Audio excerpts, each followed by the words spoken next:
Oh my god, guys, how insane was Knights of Guinevere? I mean, that said, it's not really surprising, because the trailer was already pretty crazy. But still, the point stands. So, if you weren't already aware, Knights of Guinevere is the new show by Owl House creator Terrace, which apparently came about by Glitch DMing her on Twitter saying, hey, do you want to do whatever you want? Which I think is probably any animator's dream, but with how screwed Owl House was by Disney, there's probably not many as deserving. I did make a short before it came out saying that it probably isn't a good idea to just class it as a Disney revenge show, because while it clearly does mock Disney in aspects, it looked to be about more than that. And then 2 hours later, she tweeted about how while spite can be a good motivator, creativity has to be coming from a place of love as well, in order to sustain yourself and make something worthwhile. She then goes on to say that while personal experiences will shape any story, it doesn't necessarily mean it's just going to be about that. So I guess what I'm trying to say is don't get too tunnel visioned by the whole Disney aspect, and miss out on whatever else the show has to say. And judging from this pilot, I'd say it has a lot to say. Now's the chance to leave for spoilers if for some reason you haven't seen it already, weirdo.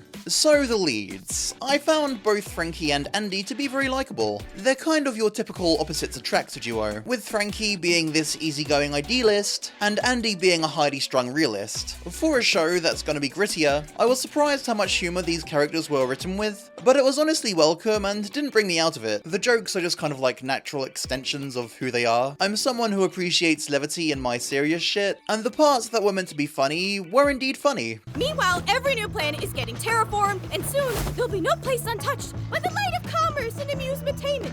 We got no choice. I got no choice. It had me placing the pilot tonally at like Cowboy Bebop or something, and I do love Cowboy Bebop.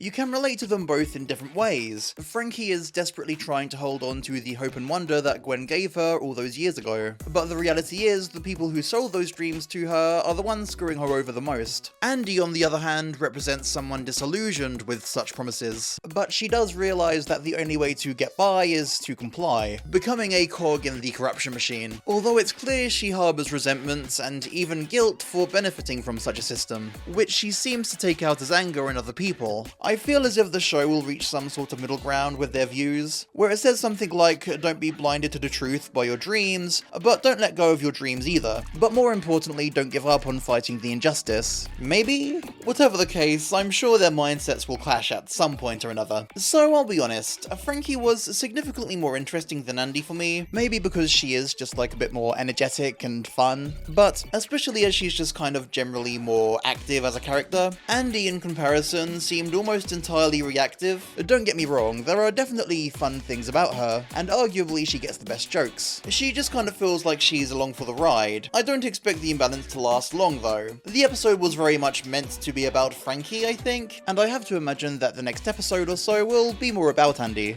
I also get the impression that she's hiding something more than being fired. Maybe I'm crazy or missed something obvious. We didn't see her firing, so there has to be something more to it. Now we definitely need to talk about Gwen. Although I had a vague idea of her deal from the pilot, I found myself pretty surprised by her. She seems somewhat aware of what's going on, and I thought she'd be like more delusional about it, but obviously she's not like completely lucid. My thought is that maybe she can't wake up from her fantasy, and she's technically sleepwalking even when she's awake, but subconsciously she's probably trying to escape it. Physically, she apparently escapes a lot, and of course that's how Frankie ends up discovering the broken Gwen. I also think it's interesting to have this android be a genuinely good person, despite being created by bad people to spread propaganda. I mean, obviously her whole thing is like being a surveillance robot that gains your trust by being so magical and friendly, but for some reason it genuinely is instead of just pretending. It makes me wonder if perhaps she was originally conceptualized with good intentions, but somewhere down the line the Park family ended up abusing her. I also wonder if maybe that aspect is part of the Disney narrative, like how Disney the company is bad but the creatives are good, but I'll definitely wait to learn more to run with that. Oh, and I have to talk about Olivia Park, who's very confusing to me. What the hell is up with her relationship to Gwen? Like, you have this very disturbing, striking imagery of her younger self pulling Gwen by the guts, but then she seems to think she's fixing Gwen for Gwen's sake. It could of course just be some twisted make-believe game for her, and that she knows she's hurting Gwen, but she kinda sorta sounds genuinely concerned for her well-being, so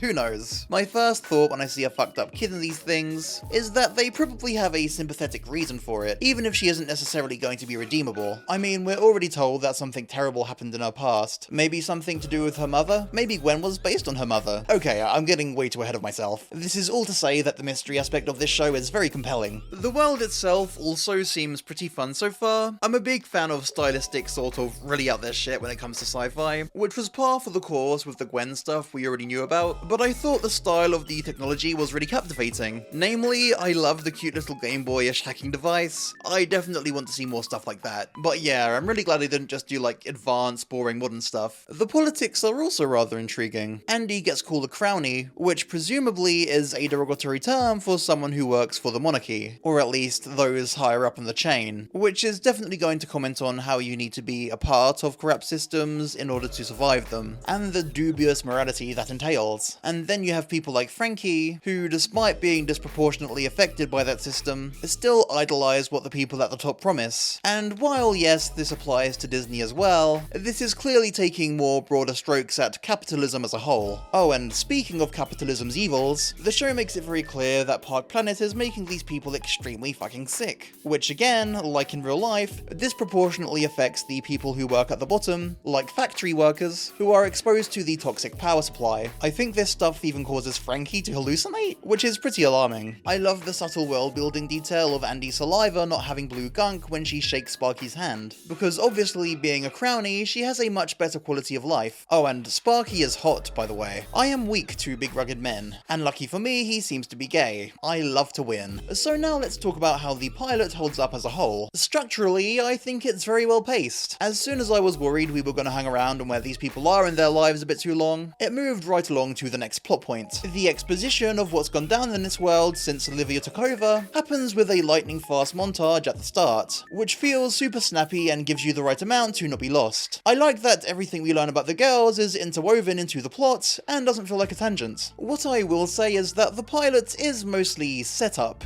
and I'm definitely not saying that I was bored and that nothing happened, but the needle doesn't move all that much after the Gwen droid is discovered. There are no real unexpected developments, it's just kind of a slow and steady progression that you can see where it's going with. What I'm trying to say is that it's meticulous, which is ultimately a good thing, but if you have a zoomer's attention span, I wonder if it's a bit less grabby. Let me know if perhaps you were bored. Somehow I've gone all this time without praising how good it looks. But of course, this pilot is absolutely fucking stunning. How awesome is it that we get to see Dana's designs raw, unfiltered, and not chewed up by the TV animation pipeline? The human designs really communicate the characters well, and they're all very diverse and stylish. But of course, the most peak design is Damaged Gwen, who is just so wonderfully cyberpunky. I adore that hyper-specific aesthetic of like inhuman characters being dripped out. I mean, was Gwen not rocking that coat? I'm sure some of you will understand. Oh, and I'm not sure who designed it, but that Evangelion-looking Sentinel was so awesome, and it just so happens to get the best-looking scene in the pilot. It has this limited grayscale palette with just a few accents of color that makes the action so exciting and tense. In general, you really just have to appreciate some tasty-ass 2D animation in 2025. In the West, in terms of like really elevated experimental type shit, this year you only really have Moon Girl and Gumball. Oh, and I mean, common side effects too. It's a beautiful looking show, but I know some of you guys won't see me eye to eye on that. And low-key IRL if you include indies, which nobody's watching. So overall, I'd say it's the perfect pilot. And coming from Dana, there was never really any doubt it'd be interesting. I'll definitely be talking about the show more once we have more to sink our teeth into, so see you next time.